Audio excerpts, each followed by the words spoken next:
The radar strategy for property consultants. What is it and how can you use it to grow your business? That's what we're going to talk about in this video.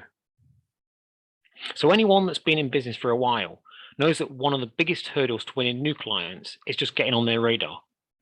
They can't buy from you if they don't know you exist. And we live in such a busy world with lots of noise. Your target clients are getting slammed in the face every minute of every day with all this noise from people trying to sell them things that they don't need. So how do you get through that noise and get yourself right in front of them? So a few years ago, I had this idea of a project that we could set up with a university. The idea was that we'd work with the university to create jobs for graduates as a kind of stepping stone to give them real world experience. I never attended university, so I didn't really have any idea of how it worked or how it was structured. I knew that this particular university employed about 3,000 staff, but I'd only just moved to the area for another project that we were working on.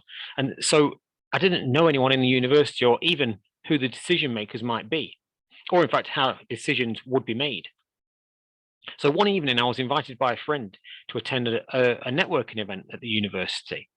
So while I was at the event, I discovered that they actually had some co-working space, offices and desks that they rented out to local businesses. And so I ended up renting desk space with the hope of getting to know a few people that worked there and just see if my idea would work. And over about 3 or 4 months, I became friends with the staff that ran the co-working space. And I shared my idea with them and asked who would be the right person to speak to. And so through that introduction, I got myself right in front of the person that I needed to speak to about the idea.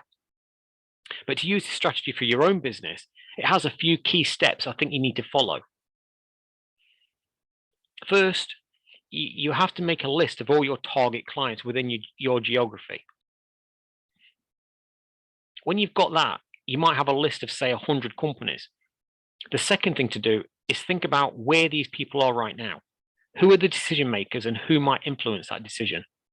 How do they purchase your services normally?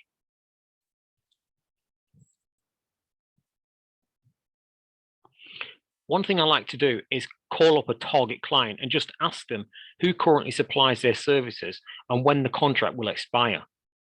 When you know that, you can make a note in your diary to contact them nearer the time. That also gives you time to build that relationship with them and learn what their buying process is. The issue is they might want to buy your services, but they're already in a contract with another supplier for the next 3 years. So to try and sell to them for the next 3 years would be just a waste of your time and theirs. Another thing to think about is which products or services do they buy that complements what you provide? What else are they buying and who from? If you can develop a relationship with these complementary suppliers, that could be a way to get in front of these target clients and maybe even get a referral from them. The next thing I'd say is which clients do you already have that might know this target client you're trying to get in front of? Can they make an introduction to the right person? Perhaps they even know who the decision maker is.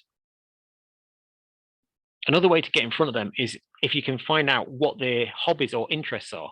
For example, you might find out that your decision maker coaches the under-16s football team, and perhaps you could offer your support to the team as well.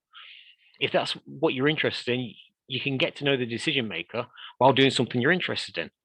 If you're not interested in it, you could just offer to sponsor the team instead.